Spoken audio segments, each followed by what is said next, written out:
6. অর্থনৈতিক প্রভাব। দুর্বল পাসপোর্টধারী দেশের মানুষের ভিসার জন্য বেশি ফিস দিতে হয়। উন্নত দেশগুলোর বিনিয়োগ, ব্যবসা বা বৈধ আবাসনের সুযোগ তাদের জন্য সীমিত হয়ে যায়। 7. রাজনৈতিক প্রভাব।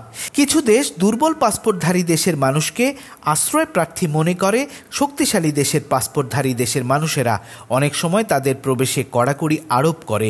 অনেক সময় রাজনৈতিক অস্থিরতা থাকলে বিদেশে সুরক্ষা খুঁজে পাওয়া কঠিন হয়ে পড়ে। তাহলে পাসপোর্টের সূচকে বাংলাদেশের কি অবস্থান?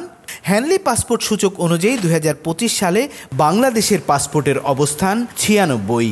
বাংলাদেশের পাসপোর্ট দিয়ে মাত্র 40টি দেশে ভিসা ছাড়াই যাওয়া যায়। যদিও বাংলাদেশকে যেতে হচ্ছে রাজনৈতিক অস্থিরতার ভেতর দিয়ে। রাজনৈতিক অস্থিরতা না কমলে বাংলাদেশের পাসপোর্টের অবস্থান আরও কমে যাবার আশঙ্কা থাকে, যাতে পড়াশোনা বা অন্য যে কোনো কাজে বিদেশে ভিসা চেয়ে না পাবার ঝুঁকিও থেকে যায়। দক্ষিণ এশিয়ার মধ্যে মালদ্বীপের পাসপোর্ট সবচেয়ে শক্তিশালী। তাদের অবস্থান 53, কারণ তারা 94টি দেশে ভিসা ছাড়াই যেতে পারেন।